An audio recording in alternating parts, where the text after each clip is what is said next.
नमस्कार दोस्तों, education point Haridwar में आप लोगों का स्वागत है। आज हम एक महत्वपूर्ण टॉपिक पढ़ने वाले हैं। स्वतंत्रता से पूर्व जो अंतरिम सरकार थी उसके विषय में आज हम पढ़ने वाले हैं। यहाँ से समय समय पर परीक्षा में प्रश्न पूछे जाते रहे हैं। अंतरिम सरकार का गठन 2 सितंबर 1946 को हुआ था। इसमें इस समय जो थे दो राजनीतिक पार्टियां बड़ी थी, एक थी मुस्लिम लीग और दूसरी थी कांग्रेस। कांग्रेस का गठन आपको पता है, जो इसकी स्थापना हुई थी ए.ओ. ह्यूम ने की थी 1885 में, और पहले इसका नाम भारतीय राष्ट्रीय संघ था। बाद में दादा भाई नौरोजी के कहने पर इसका नाम भारतीय राष्ट्रीय कांग्रेस किया गया। 1906 में मुस्लिम लीग की स्थापना हुई थी। सलीमुल्लाह खां और आगा खां ने इसकी स्थापना की थी। संस्थापक सदस्य वैसे तो 5 हैं, लेकिन इन्हीं का नाम अधिकतम देखने को मिलता है। अंतरिम सरकार की बात करते हैं तो जैसे ही अगस्त 1946 में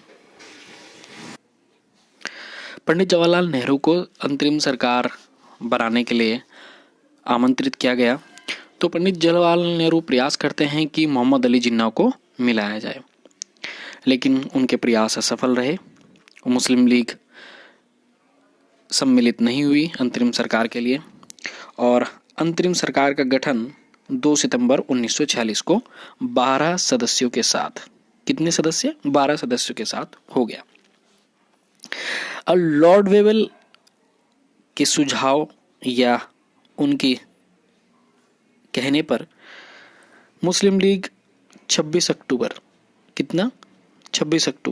1946 को अंतरिम सरकार में सम्मिलित हुई 5 सदस्यों के साथ। कितने सदस्य? मुस्लिम लीग के कितने सदस्य? 5 सदस्य के साथ। तो इस तरह से कुल मिलाकर 12 कांग्रेस के और 5 मुस्लिम लीग के, अब कितने सदस्य हो गए थे? 17। तो जैसे सम्मिलित हुई तो 3 सदस्य कांग्रेस के, कितने? 3। क्या नाम है उनके? सैयद अली जहीर। ये पूछे नहीं जाएंगे वैसे, लेकिन आपको थोड़ा याद रखना पड़ेगा। शरद चंद्र बोस और सफात अहमद खां, इन तीनों को हटा दिया गया, मतलब इन तीनों ने इस्तीफा दे दिया। अब यहाँ कितने बचे? 9 कांग्रेस के बचे और 5 मुस्लिम लीग के। तो कितने सदस्य हो गए? 14 सदस्य। तो अब 14 सदस्य अंतरिम सरकार में थे। यहाँ तक मुझे लगता है क्लियर हो गया होगा। फिर क्या हुआ, अब थोड़ा सा देख लेते हैं। जब उसका गठन हो गया, अंतरिम सरकार का गठन हुआ, तो उसमें देख लेते हैं कितने कितने सदस्य किसके थे। देखिए, जैसे मैंने कांग्रेस के बताए, तो कांग्रेस के कितने हैं? 6 सदस्य। लीग के कितने हैं? मुस्लिम लीग के 5 सदस्य। 6 और 5 कितने हो गए? 11। अब देखिए, जो फारसी हैं, तो फारसियों से 1 सदस्य लिया उन्होंने। इसी तरह ईसाई से 1 सदस्य लिया, ठीक है, ईसाई से 1, और 1 लिया सिख से, ठीक है, 1 सिखों से लिया उन्होंने। तो इस तरीके से 1, 2, 3 और 11, कुल मिलाकर 14 सदस्य हो गए। तो 14 सदस्य अंतरिम सरकार में रहे। आइए अब सरकार में जो अंतिम ये सदस्य रहे हैं, इनको क्या संबंधित विभाग मिला वो देख लेते हैं, और यहाँ से क्वेश्चन अक्सर पूछे जाते रहे हैं। तो देखिए, जवाहरलाल नेहरू जो हैं इसके उपाध्यक्ष रहे, इस परिषद के उपाध्यक्ष भी रहे वो।